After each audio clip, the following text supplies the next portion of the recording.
Hello दोस्तों, नमस्कार। हम आज बात कर रहे हैं कि अपडेट देना ज़रूरी होता है। और जब भी हम असाध बीमारियों का इलाज करते हैं, जैसे न्यूरोफाइब्रोमा हुआ, लाइपोमा हुआ, लीवर सिरोसिस हुआ, लीवर जॉन्डिस हुआ, स्किन प्रॉब्लम हुई या फिर किसी को एनल डिसीज़ हुई, इस तरह की जब हम इलाज करते हैं तो हमको ज़रूरत पड़ती है कि हम किसी मरीज़ का इलाज देख रेख में करें। दोस्तों, जैसे कि हमने इलाज किया गल ब्लैडर स्टोन का, जब हम एलोपैथी में हम इसके इलाज के लिए जाते हैं तो केवल एक सॉल्यूशन दिया जाता है कि ऑपरेशन ही इसका सॉल्यूशन है, मेडिसिन से ठीक नहीं होता है। लेकिन जब हम सोचते हैं कि हम किसी दूसरी पैथी में इसका इलाज करेंगे तो हमारे पास आती है आयुर्वेदिक और होम्योपैथिक, इलेक्ट्रोहोम्योपैथी और दूसरी चीज़ें।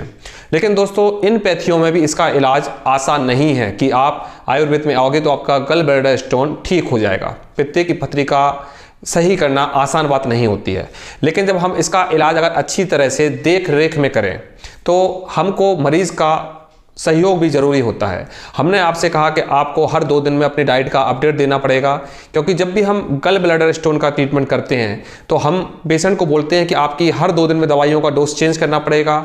कभी आपको एप्पल के जूस के साथ दवा देना पड़ेगी, कभी आपको नींबू के पानी के साथ दवा देना पड़ेगी, कभी आपको एकदम से तेल पिलाना पड़ेगा, कभी आपको घी पिलाना पड़ेगा। तो गल ब्लैडर स्टोन का ट्रीटमेंट ही ऐसा है कि बिना देख रेख में हम उसका इलाज नहीं कर सकते। अब मैंने आपको दवा दे दी और आप अपनी मर्जी से कुछ भी करे जा रहे हो और आपकी बीमारी ठीक नहीं हो रही है, तो आप ब्लेम किसे करोगे? मुझे करोगे।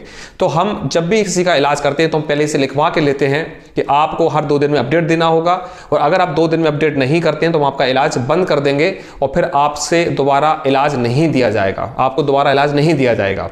तो दोस्तों, ऐसी और भी बीमारियां हैं, जैसे कि पाइल्स की बीमारी हुई, फिशर फिस्टुला की बीमारी हुई, इस तरह की डिसीज़ पर भी हम देख रेख में ही इलाज करते हैं। जैसे कि फिशर की जो डिसीज़ होती है वो डिपेंड करती है हमारे पेट साफ होने पर, हमारे स्टूल पर। अगर आपका स्टूल सॉफ्ट नहीं है, अगर आपका पेट सही तरह से साफ नहीं हो रहा है, तो हमारी दवाइयाँ जो होती हैं वो अच्छी तरह से काम नहीं करती हैं। तो उसमें हम आपकी डाइट पर ध्यान देते हैं। हम इसमें ये चीज़ का ध्यान देते हैं कि आपको मिर्ची नहीं खानी है, आपको इसमें गर्म चीज़ें नहीं खानी है, हमको अपना पेट अंदर से ठंडा कैसे करना है, हमको अपनी आंतों को, रेक्टम को ठंडा कैसे करना है। तो हम पेशेंट को उसी तरह की डाइट बताते हैं ताकि पेशेंट की बॉडी अंदर से ठंडी हो सके, स्टूल सॉफ्ट हो सके, और वो केवल और केवल देख रेख में इलाज के दौरान हो सकता है।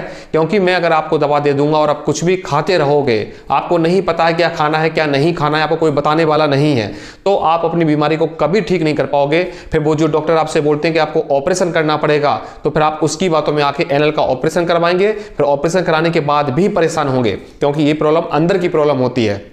तो हम इस तरह के इलाज देख रेख में करते हैं। लेकिन देख रेख में इलाज दोस्तों करना आसान बात नहीं होती है। मैंने तो आपको बोल दिया कि आपको अपडेट देना है, लेकिन अगर आप अपडेट नहीं दे रहे हो तो मैं आपके ट्रीटमेंट को समझ नहीं पाऊंगा। आप किस तरह से कर रहे हैं, किस तरह से आपको रिस्पॉन्स मिल रहा है, किस तरह से आपको रिजल्ट मिल रहा है, आपको मेडिसिन किस तरह से काम कर रही है, तो फिर मुझे मजबूरन आपको बोलना पड़ता है कि आपका इलाज अब नहीं हो पाएगा, क्योंकि आप सही तरह से अपडेट नहीं दे रहे हैं और आप इस तरह से अपनी बीमारी को ठीक नहीं कर सकते हैं।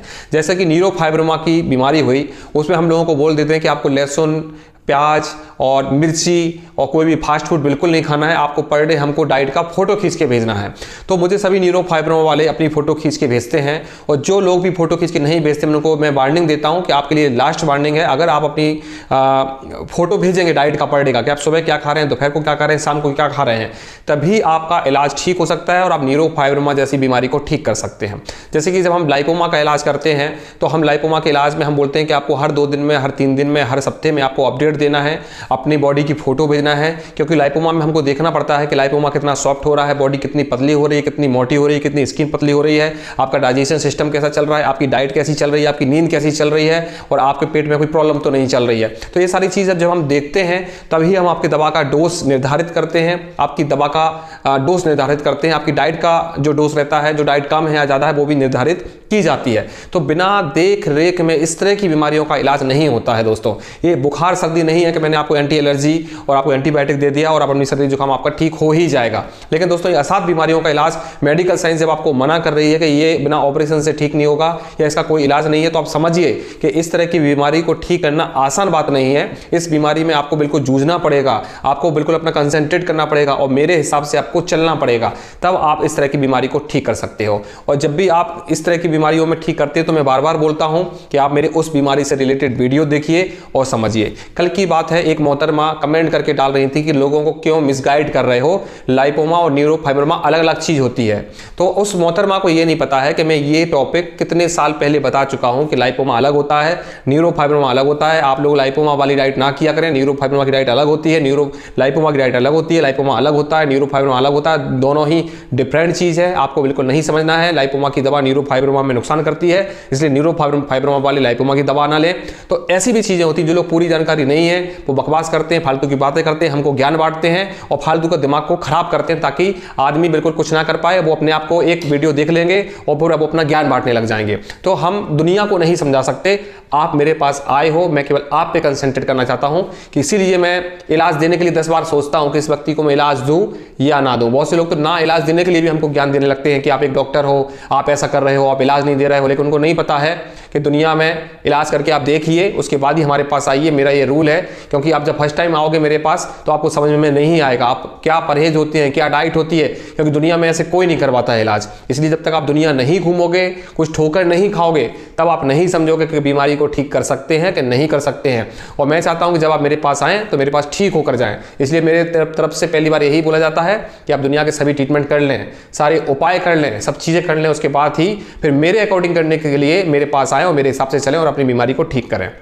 तो दोस्तों, देख रेख में इलाज करना आसान नहीं होता है। हजारों पेशेंट होते हैं, सब बीमारियों के पेशेंट होते हैं, मेरे पर्सनल काम भी होते हैं, दिन भर मेडिसिन बनानी होती है और फिर हजारों लोगों से पर डे अपडेट देना पड़ता है। मोबाइल में भी स्पेस कम रहता है, मोबाइल में आपकी सारी लोगों की फोटो होती है। सोचिए मैं कैसे मैनेज करता हूँ।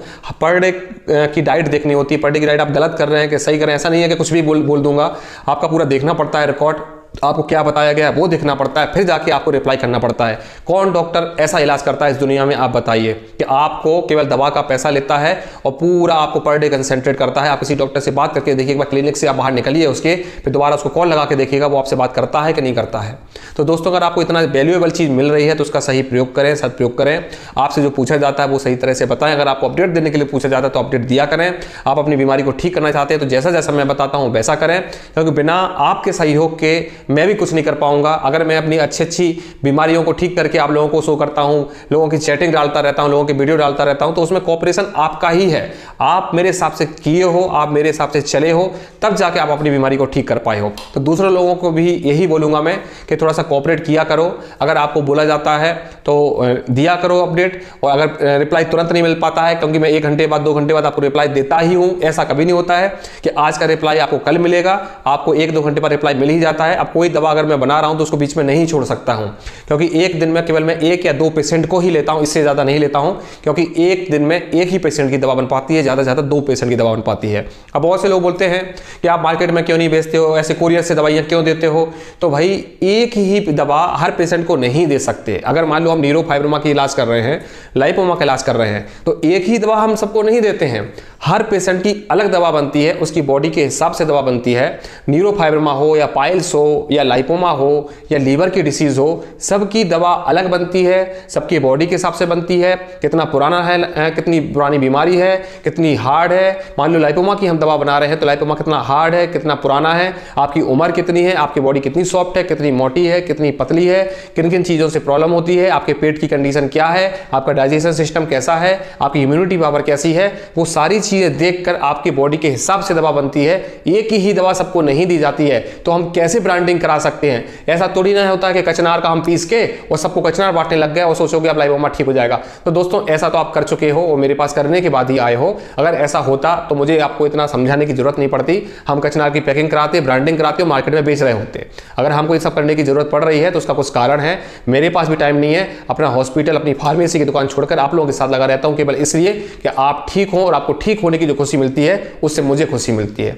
तो दोस्तों, इन सब चीज़ों को आप समझें, सहयोग किया करें। अगर आपसे अपडेट करने के लिए बोला जाता है तो आपके लिए ही बोला जाता है, उसमें मेरा फायदा नहीं है कि आप मुझे बताओगे तो आपका नहीं फायदा होगा और आप मुझे बताओगे तो आपका फायदा होगा। तो आपका बताने और ना बताने से सिर्फ आपका ही फायदा है। मैं तो आपको अगले महीने मना कर दूंगा कि आप अपडेट नहीं देते हैं रेगुलर, आपका इलाज नहीं हो पाएगा, लेकिन इसमें नुकसान आपका हो जाएगा, फिर आपको एक अच्छा ट्रीटमेंट नहीं मिल पाएगा। इसलिए इन सब चीज़ों को समझिए और कोऑपरेट करिए। और अगर एक दिन में नहीं हो पाता तो 2 दिन में दे दीजिए, 3 दिन में दे दीजिए। आप नहीं हो पाता तो रात को सोते समय अपडेट दे दीजिए, लेकिन आप अपनी बीमारी का अपडेट करिए।